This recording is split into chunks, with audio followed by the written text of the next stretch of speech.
A paz do Senhor, amados. Eu espero que todos estejam bem e se cuidando, né? Você que pode ficar em casa, continue em casa. Você que não pode, precisa trabalhar, tome os devidos cuidados, se previna, né? Siga as orientações aí que têm sido dadas. E a gente até está um pouquinho cansado de ouvir, mas siga a risca, para que você não pegue esse vírus e nem passe para alguém, tá bom? A gente vai continuar tendo os nossos cultos online por algum tempo ainda. Não é hora de voltarmos a nos reunir, apesar da imensa vontade que tenho de estar com todos reunidos no mesmo local, adorando, exaltando ao Senhor e sendo ministrado, né, por sua palavra. Ainda não é tempo. Amém, irmãos? A gente vai continuar com as nossas lives, vai continuar adorando ao Senhor, vai continuar sendo ministrado por sua palavra semanalmente, diariamente,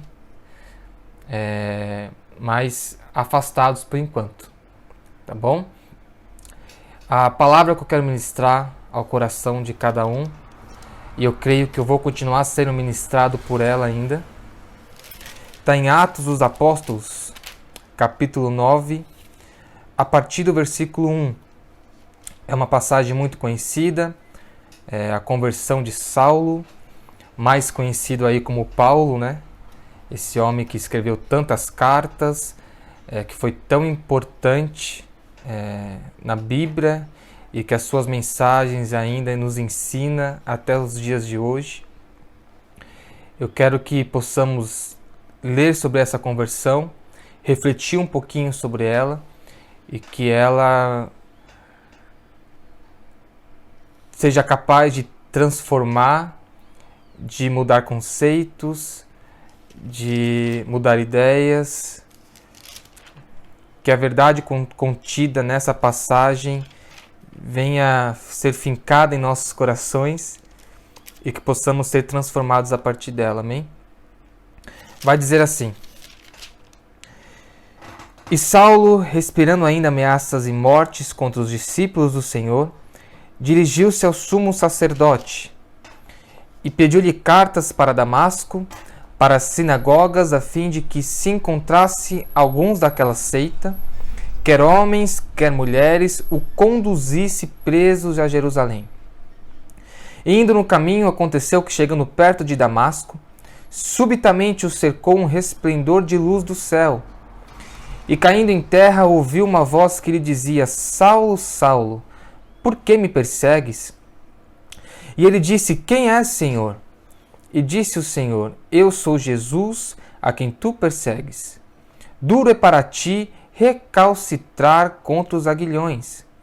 E ele, tremendo e atônito, disse: Senhor, que queres que faça? E disse-lhe o Senhor: Levanta-te e entra na cidade, e lá te será dito o que te convém fazer. E os varões que iam com ele pararam espantados, ouvindo a voz, mas não vendo ninguém. E Saulo levantou-se da terra e, abrindo os olhos, não via a ninguém. E, guiando-o pela mão, o conduziram a Damasco. E esteve 3 dias sem ver, e não comeu, nem bebeu. Pai amado, fizemos a leitura da Tua Palavra, Senhor. Fale aos nossos corações, ó Pai.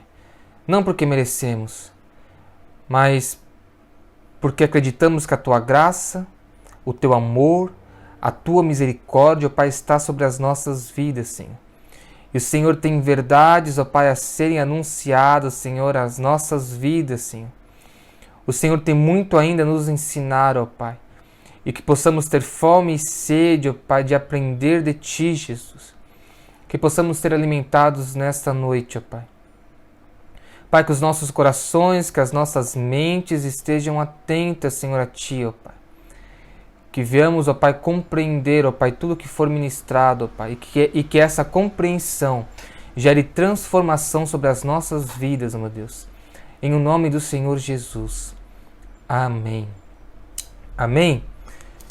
A primeira vez que Saulo é mencionado na Bíblia é quando Estevão é morto. Você deve lembrar dessa passagem.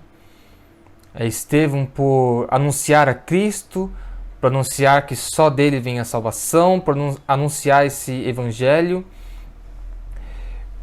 Estevão é perseguido pelos fariseus, Estevão é apedrejado pelos mesmos e morre.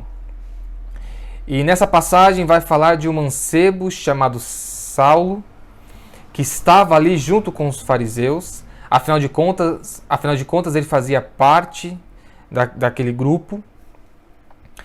E vai dizer que, vai nos dar alguns detalhes, vai dizer que aos pés de Saulo eram jogados os vestidos, as roupas, e que Saulo concordava com a morte daquele homem. Porque tanto para ele quanto para os fariseus, ele anunciava algo que não existia. Ele falava sobre um homem que era uma farsa aos seus olhos.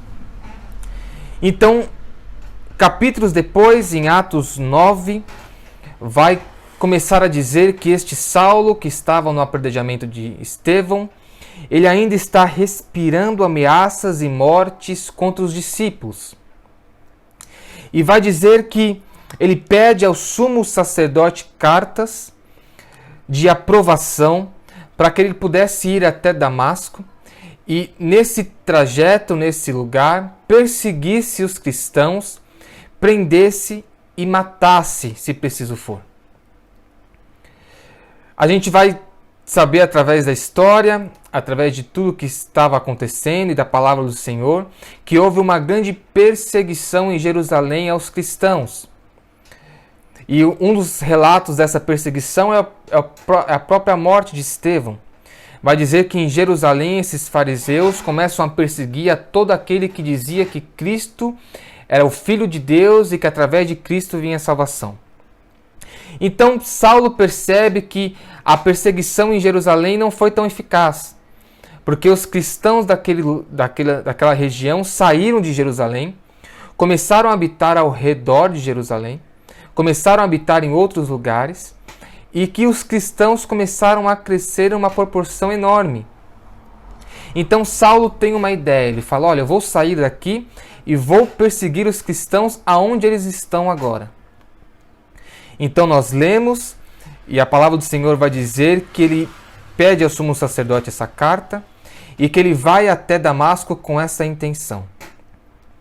E a gente não tem muitos detalhes desse homem. A gente encontra esse homem no seu caminhar, no meio do seu caminho. A gente não sabe como foi a sua infância, a gente não sabe como foi o seu aprendizado, a gente não sabe como foi a sua vida, não. Pelo menos não agora em Atos 9. A única coisa que a gente vai saber é de um mancebo que viu Estevão morrer e que concordou com aquilo e que agora quer perseguir e matar a todo aquele que diz que Cristo é Filho de Deus e que através dele vem a salvação.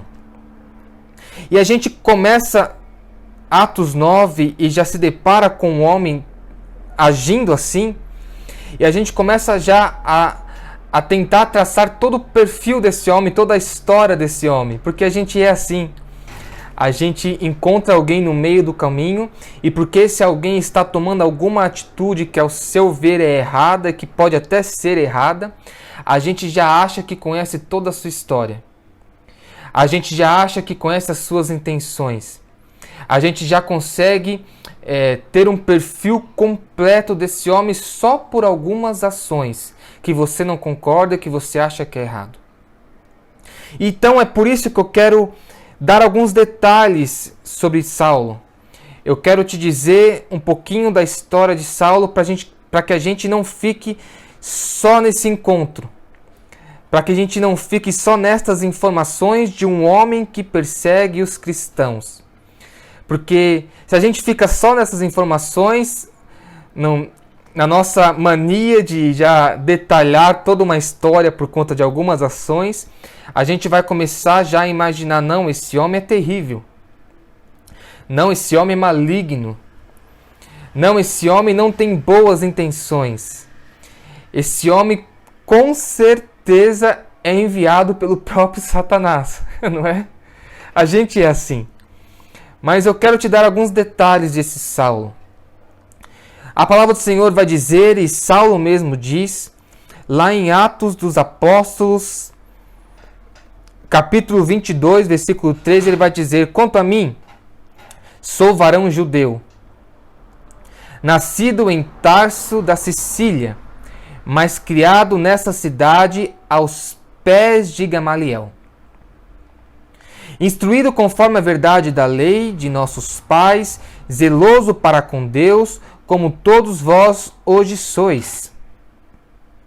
Em Filipenses 3, a partir do versículo 5, vai dizer: circuncidado ao 8º dia, da linhagem de Israel, da tribo de Benjamim, hebreu de hebreus, segundo a lei, fui fariseu, segundo o zelo, perseguidor da igreja, segundo a justiça que há na lei, irrepreensível. Olha o que era esse homem. Esse homem era um homem que aprendeu com os maiores doutores daquela época. Ele aprendeu com Gamaliel. Ele foi instruído com o que se havia de melhor daquela época a respeito das leis do Senhor. Ele era um homem hebreu, ele era zeloso, ele era irrepreensível conforme as leis daquela época. Olha que homem. Um homem zeloso para com as coisas de Deus. Um homem que a palavra do Senhor vai dizer que era irrepreensível. Um homem culto. Um homem que aprendeu com os melhores daquela época, com os que tinham mais conhecimento. Ainda vai dizer mais em Atos 26, vai dizer que ele vai dizer: bem tinha eu imaginado que contra o nome de Jesus, o Nazareno, devia eu praticar muitos atos, o que também fiz em Jerusalém. E havendo recebido o poder dos príncipes dos sacerdotes, encerrei muito dos santos em prisões. E quando os matavam, eu dava o meu voto contra eles. E castigando-os muitas vezes por todas as sinagogas, os obriguei a blasfemar. E enfurecido demasiadamente contra eles, até nas cidades estranhas os persegui. Ou seja, Paulo tinha absoluta certeza de que perseguir os cristãos era a vontade de Deus. Todas as ações tomadas por esse homem chamado Saulo, que para nós hoje são ações terríveis. Perseguir cristãos, matar cristãos, prender cristãos, fazer com que os cristãos blasfemem, que eles falem contra aquilo que eles acreditam. Tudo isso era porque ele pensava que fazer essas ações, ele estava fazendo a vontade de Deus. A intenção de Paulo não era perseguir os cristãos por perseguir. Ele perseguia os cristãos porque achava que Cristo era uma farsa. Porque achava que a morte de Cristo e a sua ressurreição, na verdade, era uma mentira, que os discípulos tinham propagado uma mentira a todos e que o verdadeiro evangelho, a verdadeira palavra de Deus estava sendo destruída por mentiras. Então, na concepção de Saulo, perseguir, prender e matar cristãos era a vontade de Deus. E olha que curioso, irmão. Porque Paulo, na tentativa de defender a Deus, ele estava lutando contra o próprio Deus. Paulo, na tentativa de defender a palavra do Senhor, os princípios do Senhor, ele estava lutando contra a própria causa do Senhor. E Jesus vai dizer isso contra Paulo. Contra Saulo, na verdade. Ele vai dizer: Saulo, por que tu me persegues? Ou seja, perseguir os cristãos, matar os cristãos, prender os cristãos era o mesmo que perseguir a Cristo. E perseguir a Cristo é o mesmo que perseguir a Deus. Então Paulo, no seu zelo, no seu excesso de zelo, Paulo, querendo fazer a vontade de Deus, na verdade estava fazendo completamente ao contrário. E quantas vezes eu e você fazemos o mesmo? Quantas vezes criamos uma ideia do que é a vontade de Deus? E essa ideia é cravada em nossos corações. E não importa o que aconteça, não importa o que está acontecendo ao nosso redor, não importa que o Evangelho, que Deus, que Cristo, que o Espírito Santo está anunciando uma nova verdade, uma nova realidade a todo tempo. Nós não se dobramos a essa verdade, porque afinal de contas, a verdade que nós criamos em nós é a vontade de Deus. Quantas vezes eu e você não passamos por isso? Porque o homem é cabeça dura demais, irmão. E entenda bem, eu não estou direcionando essa mensagem a um grupo específico. Eu estou falando de você, eu estou falando de mim. Eu quero que reflitamos nessa noite. Quantas vezes eu e você, por termos uma ideia de qual é a vontade de Deus, na verdade não realizamos e não fazemos a verdadeira vontade do Pai para as nossas vidas e para esta geração, para aqueles que estão ao nosso redor. O fato que é que a pessoa ser sincera, a pessoa ser ativa, não quer dizer que ela está fazendo a vontade de Deus. Ela pode até ser sincera em suas razões, sincera em suas intenções, mas não significa que as suas ações é a vontade do Senhor. E é por isso que eu peço que eu e você reflitamos nessa noite. Será que estamos fazendo a vontade de Deus?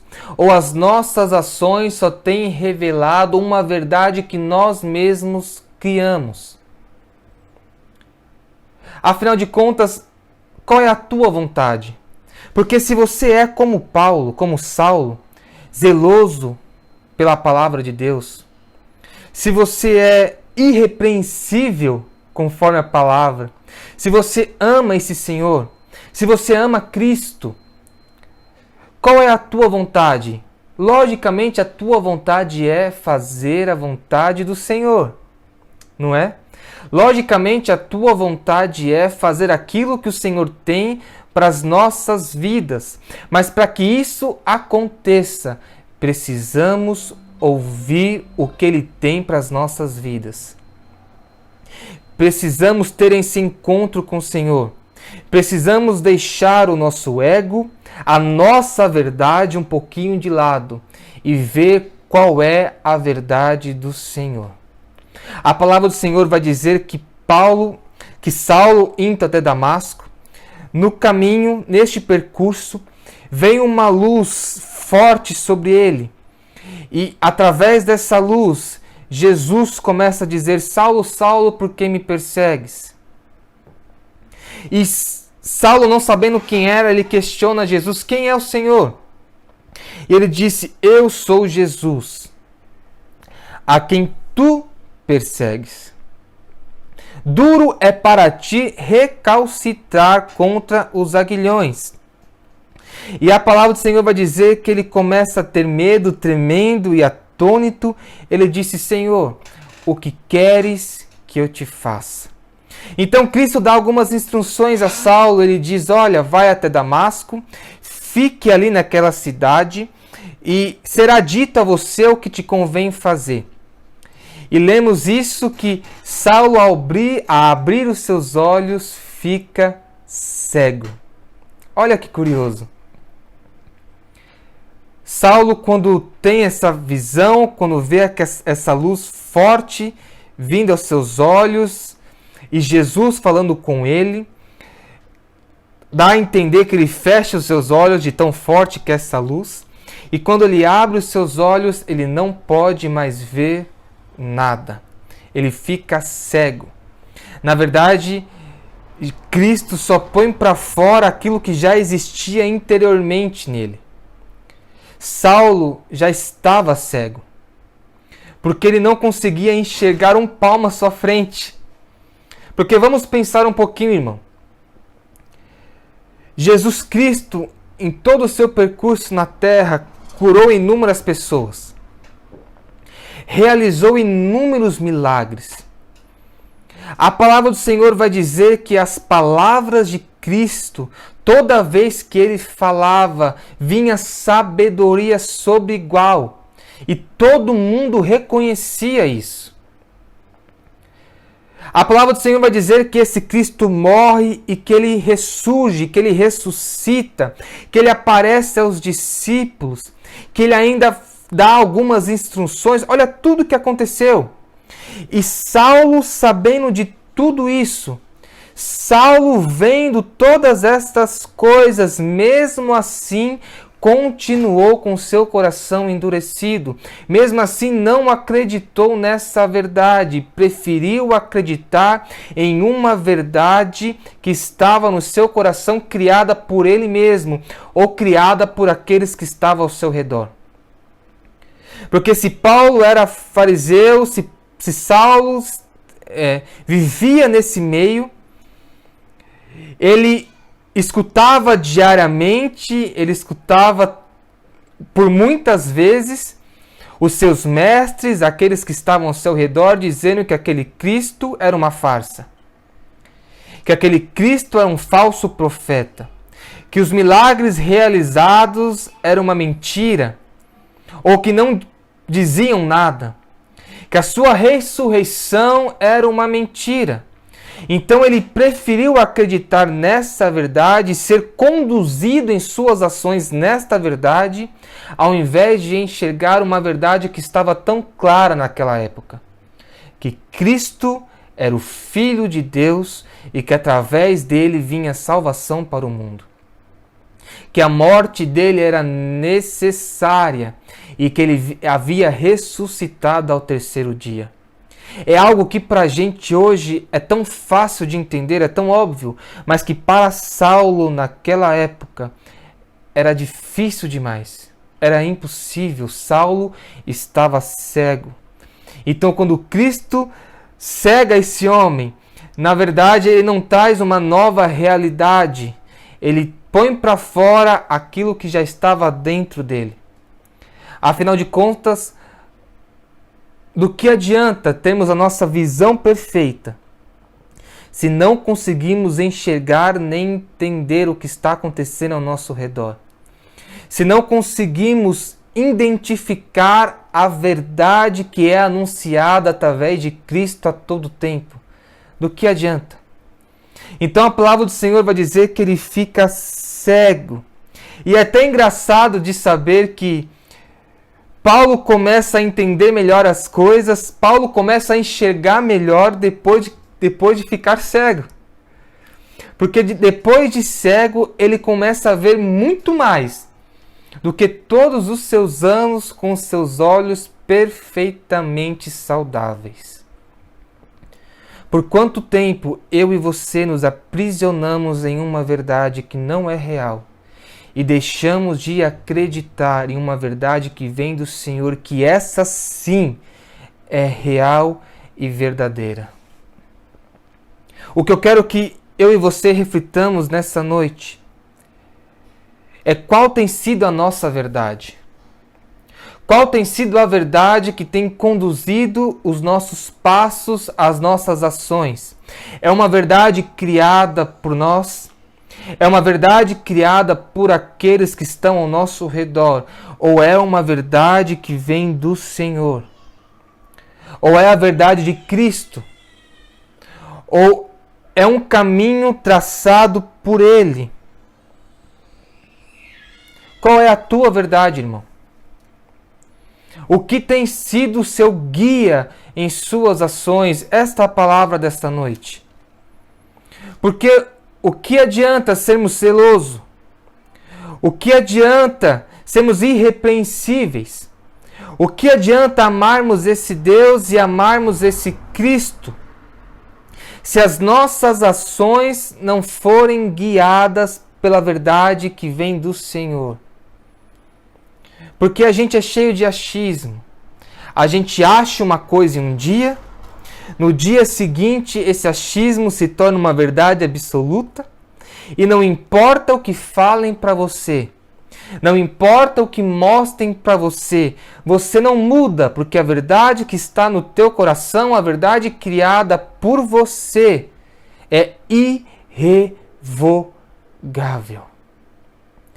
Meu irmão, que eu e você sejamos capazes de jogar o nosso ego no lixo. Que eu e você, ainda mais nos dias atuais, sejamos capazes de identificar qual é a verdade de Cristo, a que lado devemos estar, o que devemos fazer, que homem nenhum direcione os nossos caminhos, que homem nenhum direcione as nossas ações, mas que venhamos ser direcionados diretamente pelo Senhor, por Cristo, aquele que tem a verdade sobre as nossas vidas. Que possamos, ó Pai, que possamos, irmãos, através dessa luz de Cristo enxergar a verdade. Sabe qual é o meu desejo para mim e para você? Que possamos no percurso do nosso caminho encontrar também essa luz. Que Cristo venha falar aos nossos corações e revelar a verdade que está nele. E que possamos dizer: Senhor, o que queres que eu te faça? Senhor, qual é a tua vontade? Porque é a tua vontade que guiará os meus passos, não a minha. Meu irmão, que sejamos humildes o suficiente para entender que talvez as nossas ações e a verdade que achamos que é absoluta não é tão verdade assim. Que possamos ser humildes o suficiente de buscar no Senhor o que Ele quer para as nossas vidas, se preciso for. Eu não estou dizendo que eu e você estamos errados. Eu só estou dizendo para checarmos as verdades. Se preciso for, se Ele revelar a nós que as nossas ações, as nossas atitudes não condiz com a verdade de Cristo, que possamos ser humildes o suficiente para mudar as nossas opiniões, para mudar os nossos conceitos, para mudar as nossas verdades. Meu irmão, melhor é seguir a verdade de Cristo do que nos enganarmos nas nossas falsas verdades. Há tanta coisa que é tão clara, irmão, e que o Senhor nos revela através da sua palavra. Medite nela. Se alimente dessa palavra dia após dia, meu irmão. A palavra do Senhor é luz para o nosso caminho. Cristo é luz para o nosso caminho. Se alimente da palavra, irmão. Reflita sobre ela, tanta coisa escrita nela, que nos direciona à verdade do Senhor. A gente se engana sem motivo algum por tanta coisa. A gente toma algumas atitudes que acha que é verdade, que a própria palavra do Senhor, que é a Bíblia, que não é necessário nenhuma revelação extraordinária de Cristo, a Bíblia, que está com você, ao seu alcance todos os dias, nos fala que é errado. Nos fala que não é este caminho, mas não.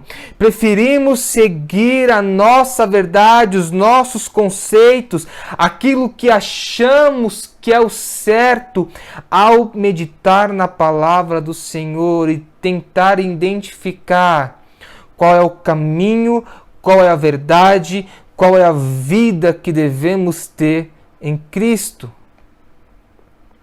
Então, meu irmão, meu pedido para você é que possamos refletir nessa noite qual é a verdade do Senhor para os nossos dias, para as nossas vidas, para que possamos estar alinhados com tudo aquilo que Ele tem para as nossas vidas. Que possamos estar alinhados com os desejos do Senhor, com a vontade do Senhor para os nossos dias. Não tome nenhuma atitude sem ter absoluta certeza de que o Senhor aprova a tua atitude. Não diga nada sem ter absoluta certeza que assim convém o Senhor. Não expresse nada. Não fale, fique quieto, até que o Senhor te diga o que dizer. Faça como Saulo fez, a partir das palavras e do encontro com Cristo. Cristo vai dizer para ele: levanta-te e entra na cidade, e lá te será dito o que te convém fazer. Só faça alguma coisa quando Cristo te disser para fazer, não quando o homem te disser para fazer. Nenhum homem pode ser o nosso guia, porque é um cego guiando outro cego, mas que Cristo seja o nosso guia. Porque é a luz, é a verdade, criando os homens. Meu irmão, tudo que você ouvir de homem,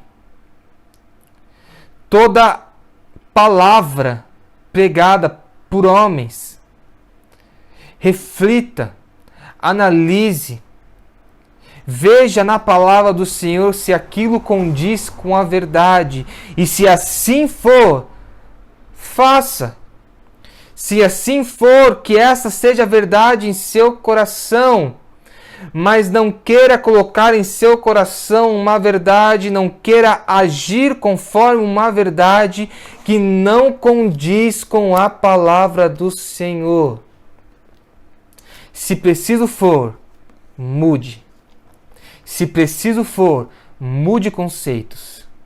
Mude a sua verdade. Mude as suas ações, mas esteja conforme a palavra de Cristo. Que Ele seja a nossa luz. Que Ele seja a nossa verdade. Que Ele seja o nosso guia. E que Ele seja o motivo, a razão e a condução das nossas ações, em nome de Jesus. Amém. Fique com Deus, meu irmão. Medite sobre essa palavra e que comecemos a agir conforme Cristo nos fala a agir, em nome do Senhor Jesus. Amém. Deus te abençoe.